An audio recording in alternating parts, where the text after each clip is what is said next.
Hi guys, so my name is Mihlali. I'm a student advisor here at LISOF, the Hatfield campus, which is proudly part of Stadio, and I'm just going to show you around on the tour as well. So let's go.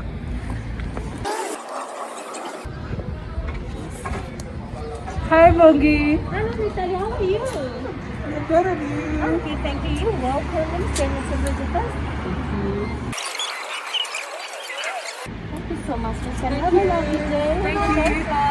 Okay guys, so let's quickly start our tour. Please follow me as we begin. Okay guys, so where we're going right now is the Tech O1 studio, and this is where we do garments and patterns as well. Hi Cahro, how are you? Good. Oh good, I didn't know you were going to be here today. Oh, we have to finish up some patterns. So Okay, cool. Let's just arrange. We're doing a live video anyway, so might as well just explain to say hi to everybody. Hi guys. Okay, Being cool. my awkward self. So I just want to ask you, in terms of design, how do you start, how do you get in, and how does the process then begin? Awesome. Okay, so I myself is. Yes.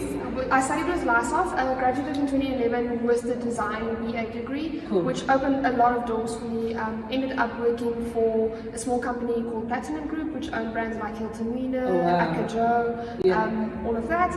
Went into Truers, became a trend analyst and designer there, dabbled in buying as well, but just really love design and thinking about clothing not just as something that you put on your body, but as pieces of art, but also pieces of commerce, so making that money, you know? Yes. So if I had to think about design overall, what the process is, it's really to take something that is an idea or a concept in your head and think about how we take that, put it on a piece of paper, and then how we take that piece of paper and create it into a 3D something that someone would want to wear. Okay, So the process we always talk about is taking it from design, so design into flat pattern making, which is why you see a lot of brown pieces of paper over here, and then seeing how we can make these pieces of paper fit something like a figure 4. And then just a quick question, if I have no idea about design but I have an interest, am I taught this from scratch, or do I have to have prior learning? What happens? No prior learning needed. You don't even need to know how to draw. Oh wow. Literally everything that we teach you is from a base level of, you just need to have a love for it and a commitment to wanting to improve those skills, and we will be there with you step by step to enhance from drawing to pattern making to sewing. So you also don't even know how to switch on your machine. Oh wow. Or you don't even have to have a machine to like apply. So roughly, how long do you think it'll be for me to actually know how to make a garment, or would it take 2 years, 3 years, or is it literally within the first 4 months or whatever? Within the first 4 months, I would say you would know how to do all the basics. So you know how to make a little pocket, you know what the different types of stitches there are, the different types of construction methods, and then we just level you up every couple of months. So by the end of your first year, you'll have the knowledge of how to make a dress, a skirt, and a basic thing like a t-shirt or a tank, and then we level it up and we go into shirting, suiting, corsetry, bras, lingerie, all of that. So by the end of third year, you've got a knowledge of all of the various aspects of clothing manufacturing and design. So let's just take it back. So if I'm in high school, I'm taking physics, bio, and history, you tell me I'd be able to study design even though I don't have any background knowledge within it? 100%. So what I always say, and this is sort of something that I tell my students, is that everything that you've done up until high school might not seem relevant, but it is relevant. So if you think about science, it's all about logic, it's all about mathematics. Mathematics is important. Or mathematics. It's all about 1 + 1 = 2.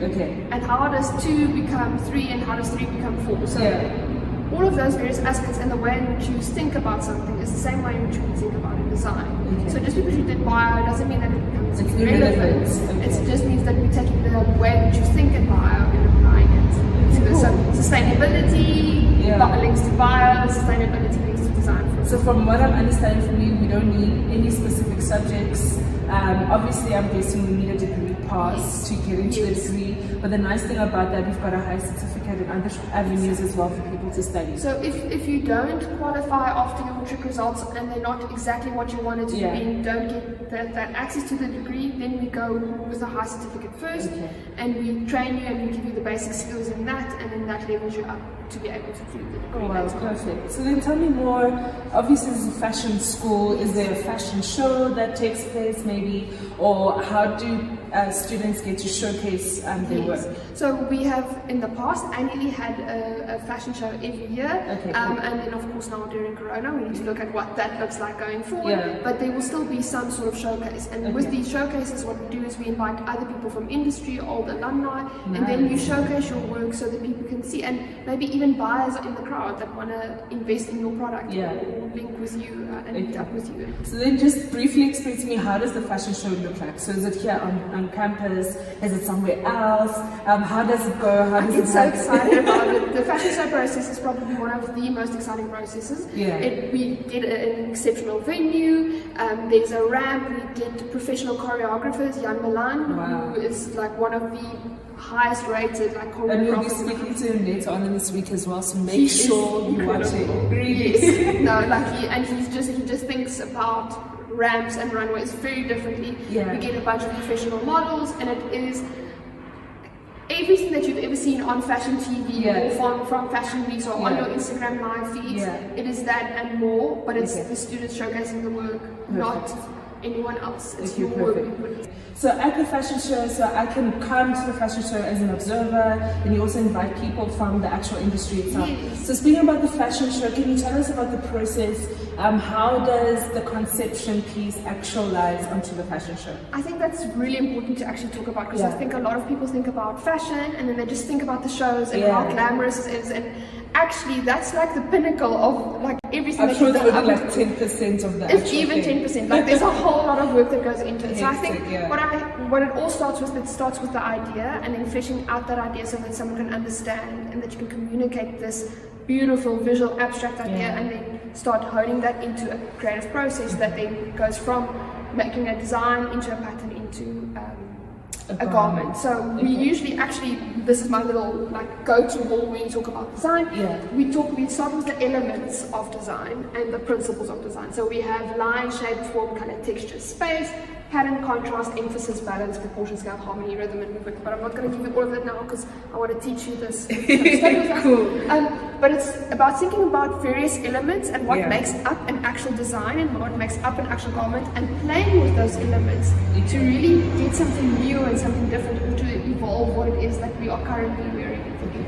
And to then get that onto a piece of paper, thinking about various things like how does it fit? How do we add volume? How do we take away volume? How do we add details that make it function more or less? And how do we create the aesthetic? So we do that entire like creative process. This becomes a sketch, the sketch becomes a pattern, and then that becomes a garment. But there's actually a little bit better visuals in our like reception that I think we should actually go to. So let's go have a Okay, look. cool. Let's follow this Cahro. Okay, so this is what you were talking about here, Cahro. Yes, this is actually an example of the first year design process. So it looks like a whole bunch of stuff, but actually this is from the beginning straight through the actual runway show what you should be seeing. Even if I just highlighted this to you, this is the actual runway. So you're telling me in first year I'll be able to do all of this? This is all done by one single first year, not Oh, even wow, a group that's so component. amazing. All done by one individual.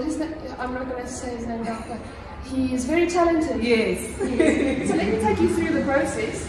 Okay. Actually, so all of this successful thing starts with the concept. Okay. Which we start with doing a lot of research about what is the theme, what does the theme represent to us as the designer, how does that link to the brief that we get given, and we build a wonderful mood board to explore the various elements that we'll be looking at. Okay. From this point, we move on to our preliminary rough designs, where we start putting and pulling from our research elements into a single outfit or a single ensemble. Okay. And then once this gets approved, we start the patterns process. So at a first year level, what we try and do is we try and sort of create backstops and sort of intervals where the students can play around, figure out what if their design will work, won't work. So we usually start with the patterns on a half scale level, and we create a half scale mock-up. So basically 50% smaller than a regular human being. Okay. And we then try and on the half scale check whether our patterns first of all have worked, and whether it does look proportionate, whether we're happy with the design. Once this is signed off, we go back to the patterns process, and then here's where a lot of the hard work starts, because now we have to make it to fit a real human being, right? Okay, just imagine. So quickly, a question. Yes. If I'm a person studying design, when I come to this process, is it a thing of me doing whatever I want? How does it work? In the first year specifically, we give you a theme and a brief to work towards, so that we can check that you are meeting the set learning outcomes and learning requirements. But also, it is not just we dictate to you, because that's not, it's a collaborative process. So as the lecturers, we are also your mentors, guiding you in the process, not just teaching you these new skills, but also collaborating with you on your creative language and your design language. So you don't necessarily change the aesthetic that I'm kind of going for, or as long as there would be certain key elements that you would need to adhere to meet the brief, but all other elements are up from your creative interpretation. Okay, perfect. Yeah. Perfect. So you're saying that I start off with this? Sorry, I forgot an integral part. You go from your rough designs into your technical drawings. So technical drawings are very specific pedantic drawings. They show me all of the specific elements and working details that we need to take into account so that we can create the pattern. Nice. So if this flat drawing is 100% symmetrical, then our pattern will be 100% symmetrical. Okay, if we say here that it will end above the waist, then we must make sure our pattern is. So this becomes sort of your roadmap for what your pattern is. So for a person who doesn't really understand patterns, is it safe to say it's almost creating like a puzzle for your clothes? Exactly, 100%. Cool. That's a very, so we've created the 2D puzzle now in the pattern, and then that 2D puzzle becomes a 3D garment. Okay, wow. That is so cool. Once you finish that patterns process, you guys will see it looks like a bunch of funny shapes, but actually this is the skirt. This is the blouse, that is a sleeve. It doesn't look like that, I know, but that's why we create interesting puzzles. And once we are happy with those patterns, we create the full-scale mock-up. So the full-scale mock-up is one last chance for us to see whether we are happy with what we've designed and whether our proportions and our shapes from what we had in technical drawing and on the half scale, if it has now come to fruition in real life, like if it makes sense. So I want to ask, would there be, I see that there's major differences between the half scale and the full scale. When do these changes come to be? Can you explain more on that? Yes, so throughout this entire creative process, once you've done this half-scale mock-up, you present it to your lecturer and your mentors and other students. And you sort of discuss, does this meet the required brief? Does it link back to our rough designs? Do we think it's missing anything? Or maybe we have too many elements here, we should simplify, if that was what the brief had asked for. And then we make those decisions, and then we implement them on the pattern and implement them on the full scale. Oh, nice. So when you then do this full scale discussion, you'll be like, you will remember in the half scale we made these discussions, this is how I've implemented, you will discuss again, you will debate again, and then you might even make more changes, and then you will end up with your final design. And you'll even see there will be some changes here as well. So you will see on the markup we had buttons and buttonholes, and then we found that was a little bit too difficult, especially on the ramp, to get on and off, and we wanted to make it a little bit more minimalistic according to the brief. So you guys will see we replaced that with popper tape, and then the student excellently added that as a beautiful decorative detail, and then just added some more elements. So you'll see here the pocket was quite plain, and then they added in like strips of fabric in order to make it a little bit more detailed. Okay, cool. This sounds so great. So basbasically, this is the actual garment that went onto the fashion show, worn by a professional model, and showcased there. And showcased there 100%. It was one of the highest ranked looks as well, so that is a plus, yes.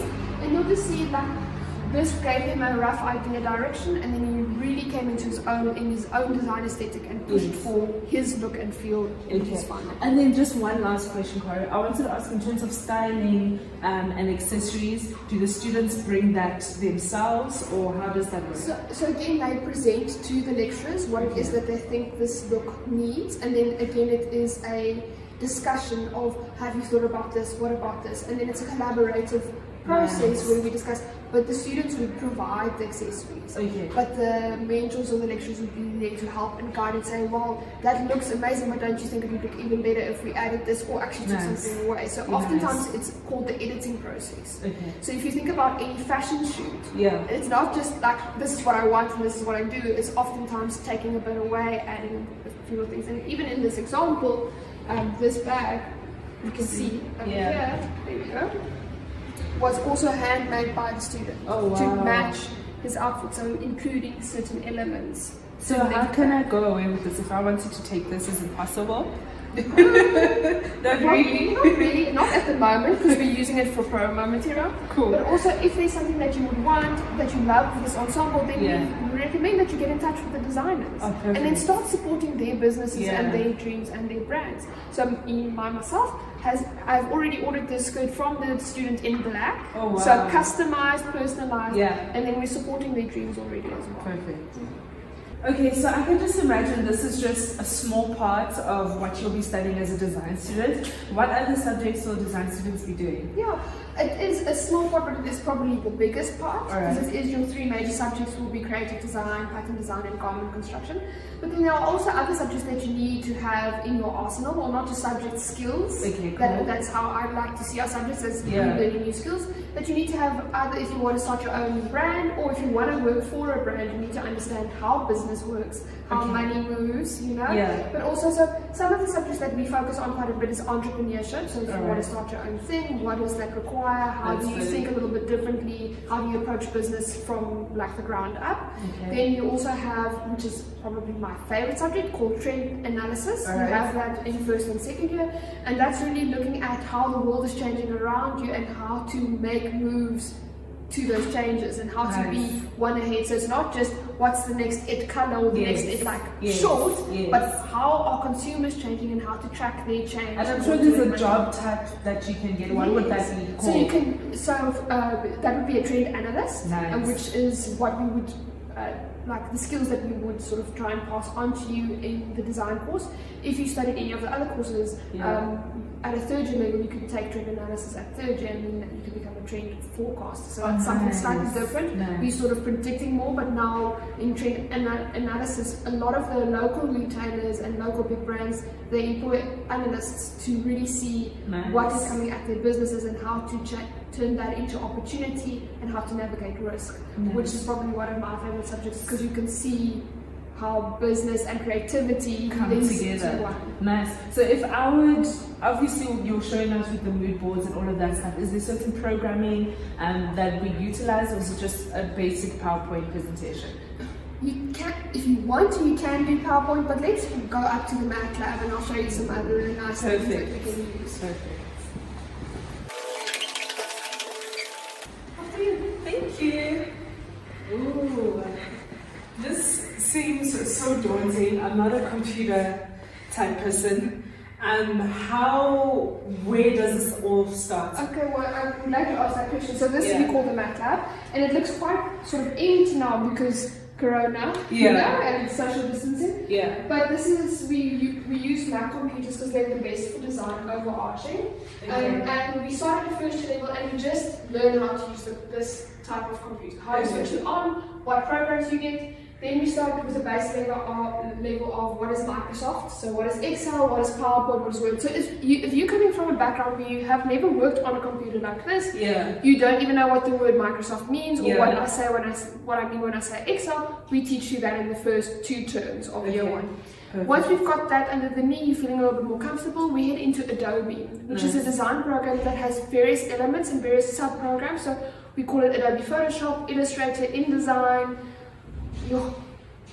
loads of stuff. There's like, I think 11 various applications that you can use with Adobe. In the first year, you will start learning about Illustrator. So that's how to physically draw on, well, not physically, draw but on the computer with your mouse. But then my question is also, does this then open a door into a different type of design as well? What would that look like in terms of career? So with Illustrator, then you can become an illustrator. So not just fashion, you can illustrate anything really. But graphic design becomes a real option here for you. And then when we head into second year and third year, we start learning about Photoshop and other layout applications like InDesign. So Photoshop is where you can physically alter images, change them, superimpose them, merge one within another, and create new collage types of layouts.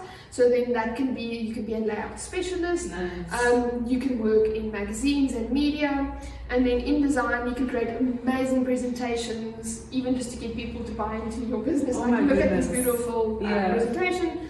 And then you will also, not necessarily in this class, but a lot of your lecturers will start pushing you to try new and next things. So how do we link this back to social media? So design something on Illustrator and Photoshop, take it back to Insta Stories. How does that reach? How does that reach?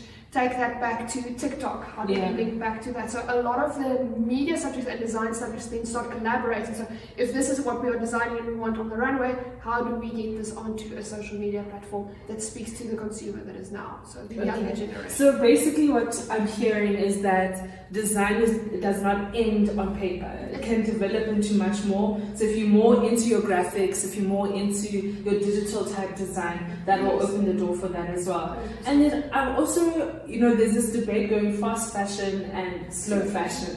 And I know lots of people, us creatives, who tend to be more on the slow fashion side. But let's say my dream is to work for H&M, these huge commercial companies. How does the subject computers help with that? Because I'm sure the processes is much more different from an H&M versus a person who has a personal brand. Yes. So something like an H&M, they have to have a lot of systems in place, and systems require you to know how to operate the machine. Nice. And on this we learn how to do technical packs. So tech pack is everything from the detail of what type of trim you want on your unicorn to what shape and silhouette it is. Adding all of your information from fabric and all of that into a document that you edit on the computer, and then you can get to send it to suppliers, and then they produce for you. Whereas if you're having your own brand, you are doing that thing perhaps by hand, and you're creating the pattern, and you're sewing the thing up yourself.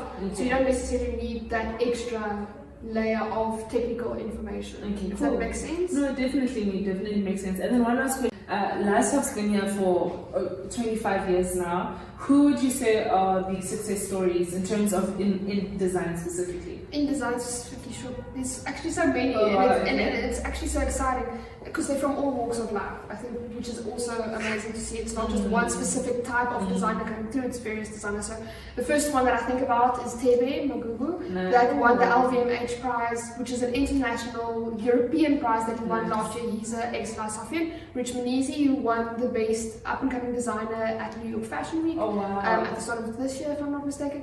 And then Jock Baum, who collaborated with Mr. Price. So all three of them very different design styles, but making moves for themselves and getting out there quite a bit. And then of course we can go back years and years and years, and I mean even he's now not in fashion but more in interior. Tian Nagel was a design student, had his own collections, and then moved that into a different type of business.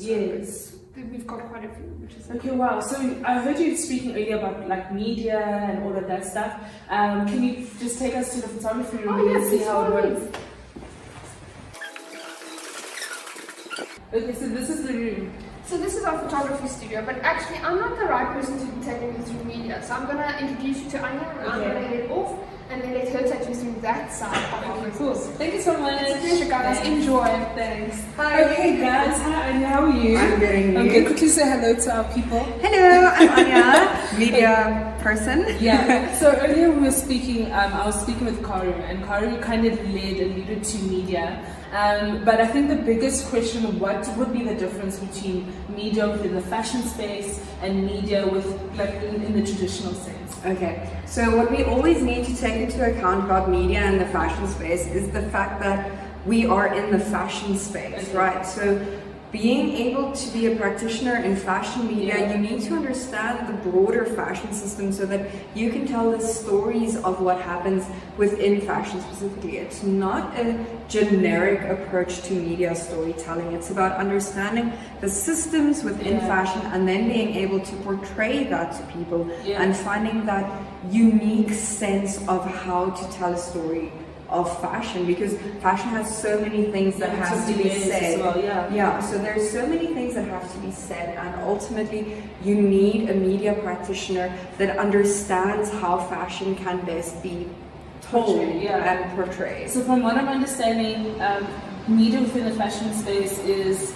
I don't want to say more behind the scenes, but in a sense. But it is very much behind the scenes. So it's everything that the designers are always doing. You as a media practitioner in the fashion industry, you bring that to the world. Okay? Because the designer they don't bring their own clothing to the world. Yeah. They need the media They're dependent on practitioner. media, They're yeah. dependent on the media practitioner to actually get the information out there. Okay, cool. And then I do know that you did study here as Yes. well, and you studied media as well. So if you could just break it down, what type of subjects were you taking, Okay. and how does it actually influence you now in terms of actuality, in terms of all of Yeah. that? Yeah. Okay, so yes, I did study media here. I graduated in 2016, which isn't actually that long ago. That's right. So, and I'm still here, obviously, yeah. and also now a media lecturer. Okay. So, as a media student, you will be looking at your major subject, which is fashion media, where we take you through all the different facets of the media industry and teach you how to apply that to fashion specifically.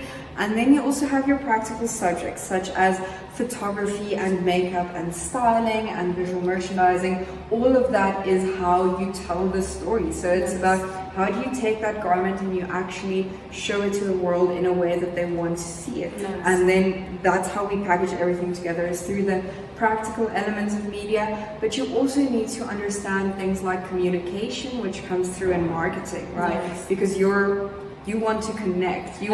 Sorry to interrupt, is that No, one it's of fine. your major subjects as Yes, so fashion media is a major subject, marketing is a major subject, because they go very much hand in hand. Okay, cool. Yeah. So from what I'm understanding, basically, so if you want to study media, what type of personality type is this? A person who is both creative and business minded? That's the thing. What is it?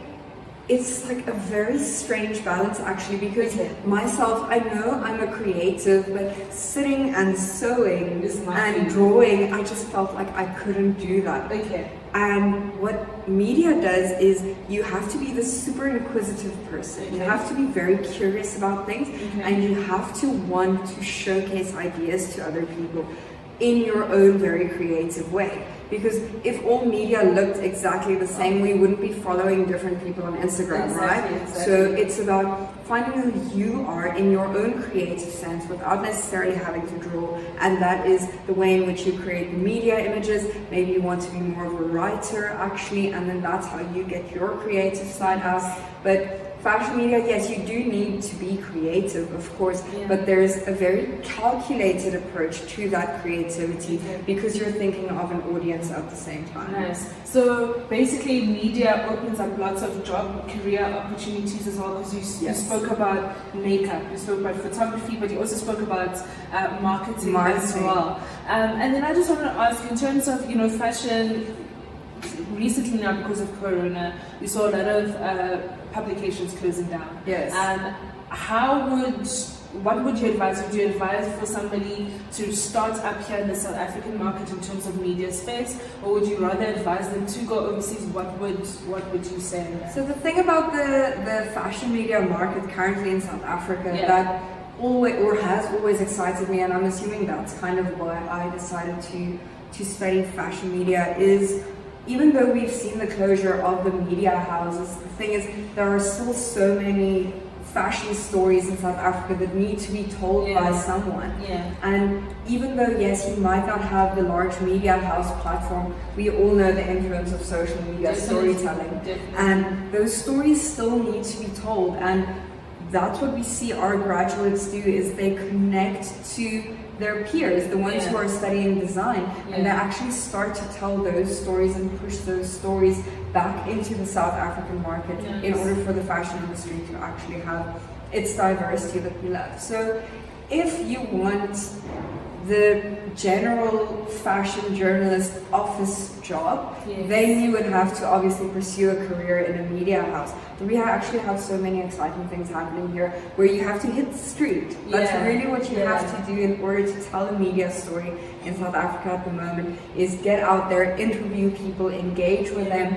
And now what we see happening is our media stories are being picked up by publications internationally because the reporting locally is done in such a unique way, really, because obviously in South African fashion there is a very unique story to tell. It's not, you don't see it anywhere else in the world. And what the media course actually also does really well is it teaches the student to find their own voice within the fashion space, so that the student can then relate to the area of fashion that they find interesting and then really produce something beautiful out of it. So basically, you're saying, you know, you can go overseas as well with our degree, or Definitely. rather, because I know that we've got honors as well. So in terms of, and you did that as well. Yes. How did your honors situation turn out? How did that work out? So it worked out very well. I actually specialized in fashion media in my honors, and I got a lot of positive feedback surrounding the whole idea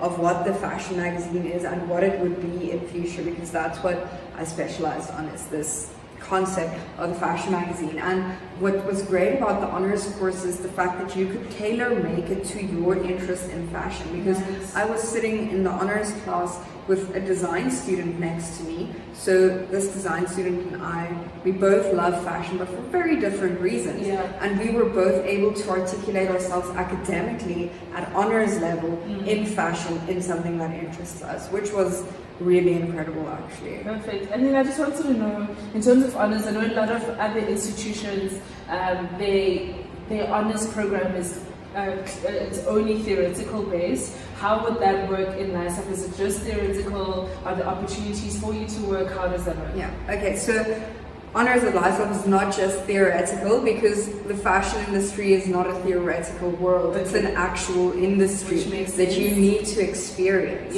So what was great for me about the honors program is that you get to go and work in an area of the fashion industry that interests you and that you want to focus on in your honors study, and then you get to actually experience it. So I did mine at Elle magazine when Elle magazine was still around, and because I specialized in fashion magazines and then got to work at Elle, it was just based in Cape Town, right? It was based in Cape Town at the moment, so living my best life in Cape Town, to the waterfront, going to the office, running around to Gucci, doing all the shoots. So no, the honors program is not just sitting in the classroom and writing in your free time.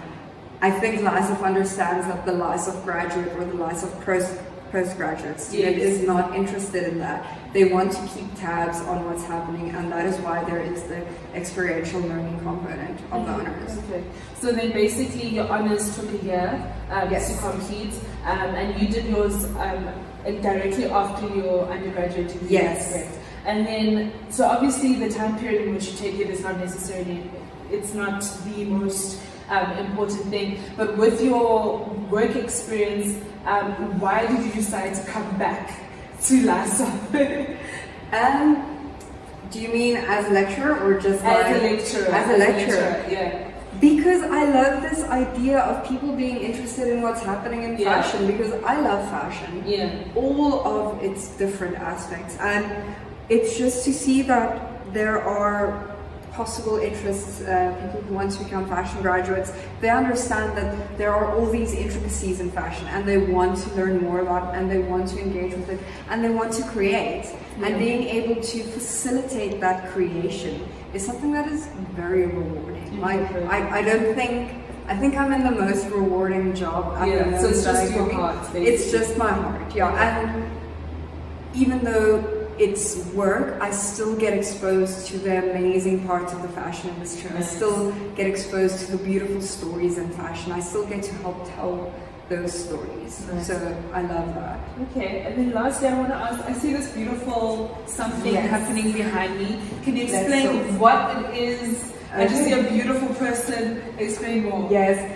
Fashion, beautiful people. That kind of happens a lot.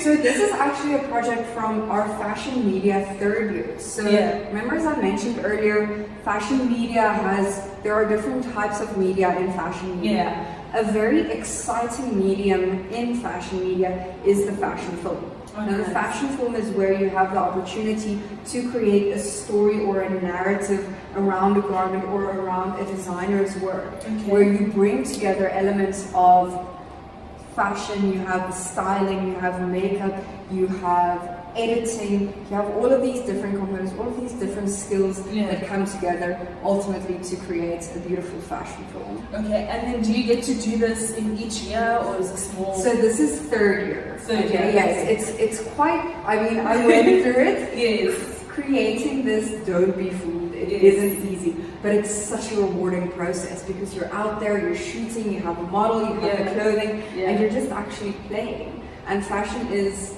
to an extent, a world of play. Right? And I'm guessing you control the complete storyline in terms of what you want to portray. Yeah. And so there isn't really, of course there would be a brief in terms of mark-wise, or how does that work? So there's a brief that tells you to create the fashion film, and then it is up to you and your group members to actually go and think, what is the story that you want to tell? And you then have to pitch that to your lecturer.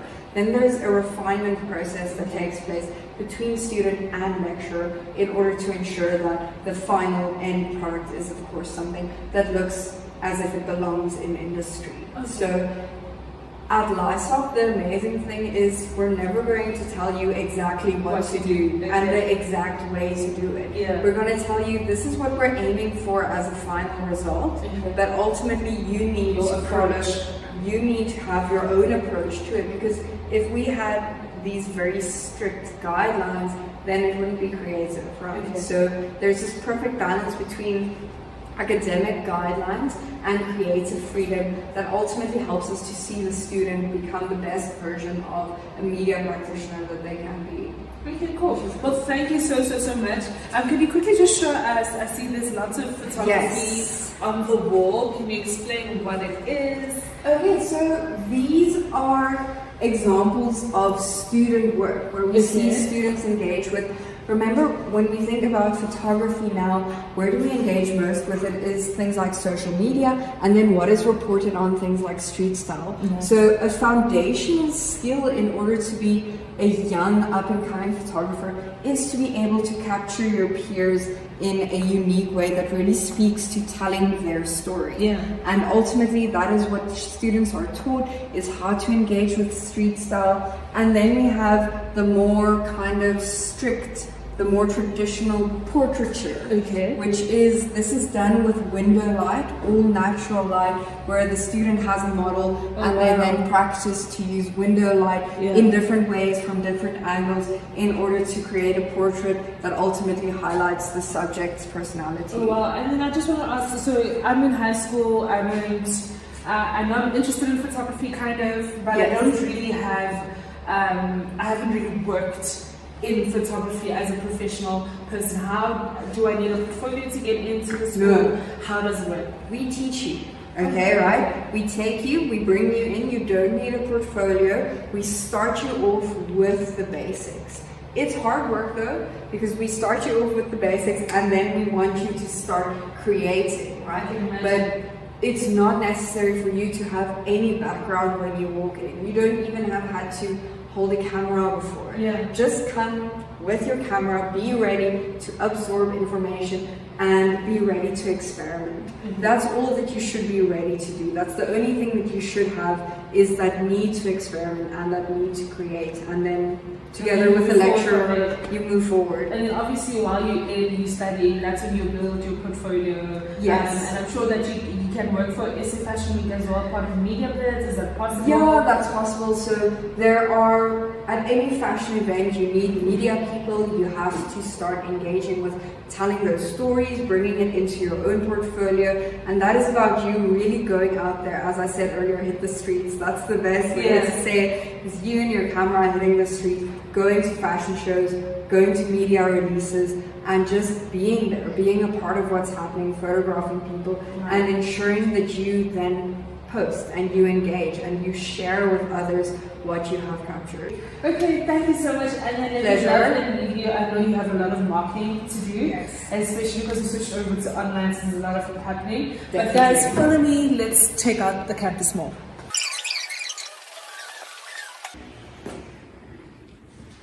Hi, Dani. Hi. How are you? How are you? Good. Just quickly wave to all of our people joining us live. My name is Margriet, yes, and I'm the library Tony, as everybody knows. There's a very good reason why the library is in the middle of the complex. Yeah. It is because at some time or other, everybody comes around through here and they spend a lot of time here. So I've been in the fashion industry for quite a bit, and I know a little bit about the fashion industry, but I don't know everything. Yeah. But what I don't know, we figure out together, and if you need any help, you can come to me, and if I can't help you, we find somebody that can help you. The whole thing about Lysof is we are all about the personal touch with a student is a specific person. It's not just a face, it's not just a number. There are people that can help you, so you don't have to struggle ever on your own. We are there to help, and nobody will be cross with you if you're struggling and coming to ask for help 1,000,000 times for the same thing. Yeah. It's okay. Not everybody gets everything right on the first time. But don't mess with my books. Popcorn in the library. Got you, Danny. So guys, you heard it first from Danny. Do not mess with the other one. Thank you so much, Danny. It's a pleasure, guys. Looking forward to seeing you. Okay, thank you. Okay guys, so this is where the whole creative process begins, and this is where your ideas get developed.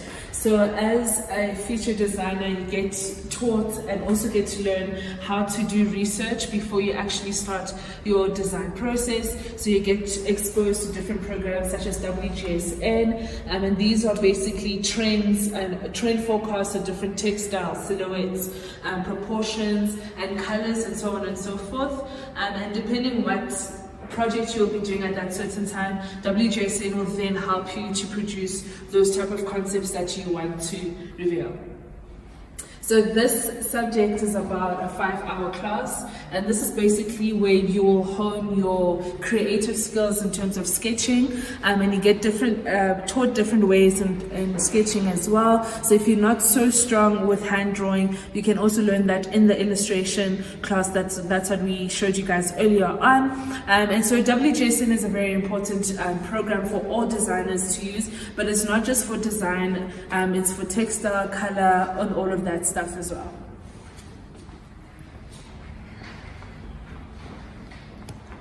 Alrighty. Hi, Marlene. Hi. How are you? I'm good. Okay, so Marlene is one of the creative design lecturers, and she's really the important person when it comes to developing and starting all of this. Alright. Thank you for visiting my class. It's a pleasure. It's a pleasure.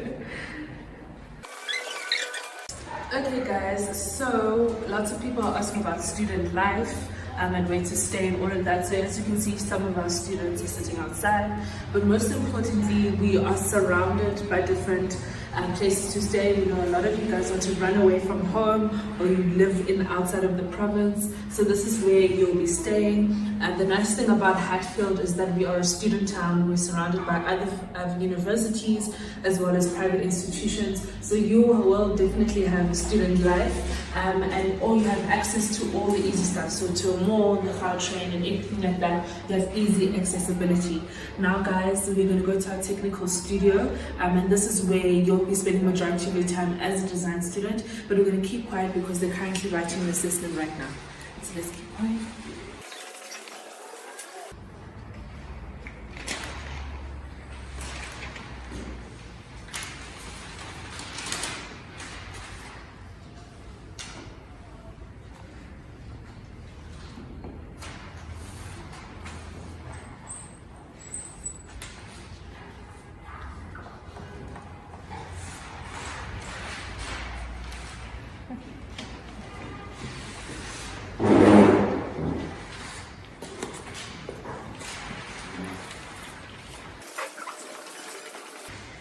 Okay, so now we're going to go to our theory classroom. So guys, this is where if you take more of our business type subjects or theory type subjects, this is where you'll be spending your time. So this is where we like to call the pitch room. So this is when you have all your assessments and you have to do your professional pitches. This is where you'll be. So you learn your subjects textiles in here, and this is where you learn how to differentiate between different fabrics and textiles. You also do your marketing and branding subjects in here, and this is where basically you have your sit down time. So just one thing I want to explain in terms of design, it's 80% practical, 20% theoretical, and then Anya, what she was speaking about in terms of media, it's more 50-50. So you have 50% of your subjects practical based, which is your photography and your makeup and your visual merchandising, which I'm going to take you downstairs now to show. And then you also have your more theoretical subjects, which is your marketing and your branding. So when it comes to exams, different people don't write as many exams, of course, than other people, but make sure that you have to study all the time, and it is a lot of work in terms of hours, but this in terms of your classroom, this is where you'll be spending majority of your time. Okay, so right now we are in the visual merchandising classroom. So lots of you are probably wondering, what is visual merchandising? So when you think about visual merchandising, you want to attract people to your store. You want people to stay in your store. So the first part about visual merchandising is of course your open display window.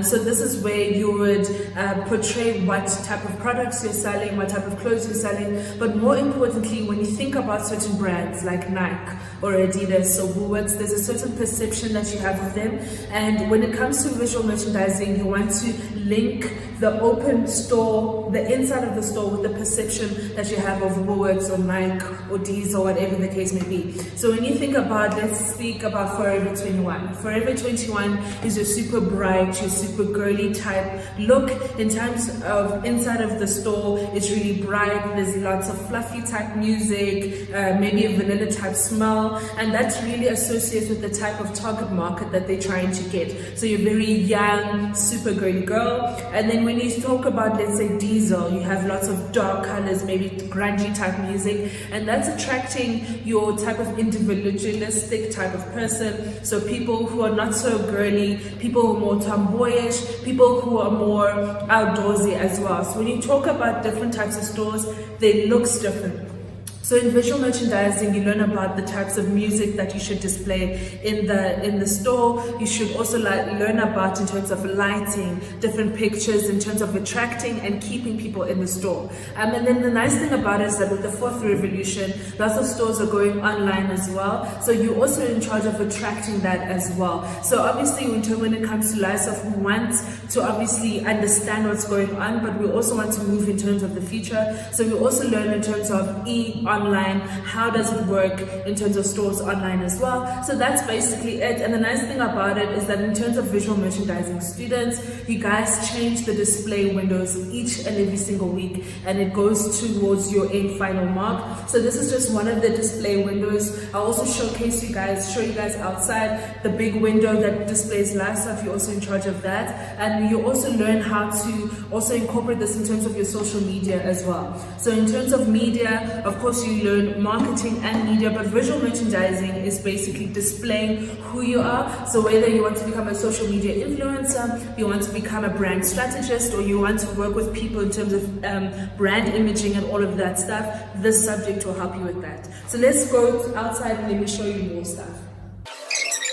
Okay guys, so when it comes to our fashion show, of course the design students are in charge of making the clothes, but the media students are in charge of coming up with the concepts with whatever theme that was brought into that year. So for example, last year at our fashion show, one of the themes was industrial romance, and it was up to the makeup artist to create a type of look that will match all the different types of garments. And of course you have to think about, you can't change a face each and every single time for a new garment, so you have to create a look that will basically match all of the different garments. And what was really cool is that you get these face pads, and what you do is that you draw on them, create these different type of ideas. And what happens is that if you are in the top percentile of the makeup students, you get to work behind backstage with the professional makeup artist as well, and the professional MAC team as well. So basically you get to learn that, and you can either choose between a makeup artist or you can be part of the media pit as well, but this will be a subject that you'll take first and in second year as a media student. So you guys are probably thinking, okay, does this place even have food? Let me show you to the canteen, and this is where you'll probably chill. Let's go.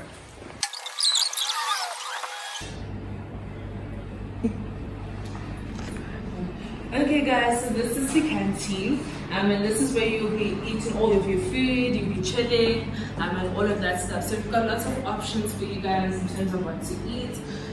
But of course, we are surrounded, as I said, by student towns, so there is a mall where you can go and all of that stuff. But this is where you'll be chilling, making break.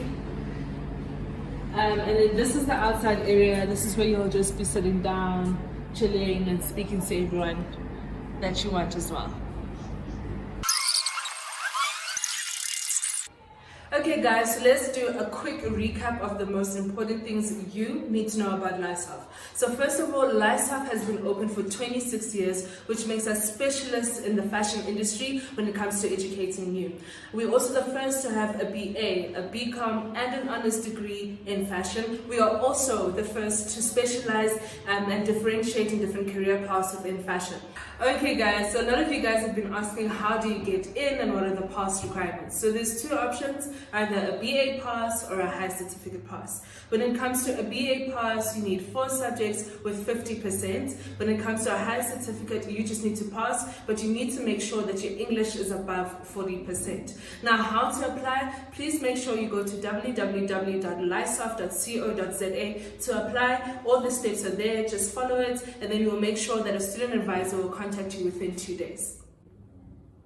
Thank you so much guys for joining me in today. Please make sure that you join us later on Instagram Live at 6 o'clock, where I'll be interviewing Cahro, who is a South African fashion designer. Thank you once again. Bye.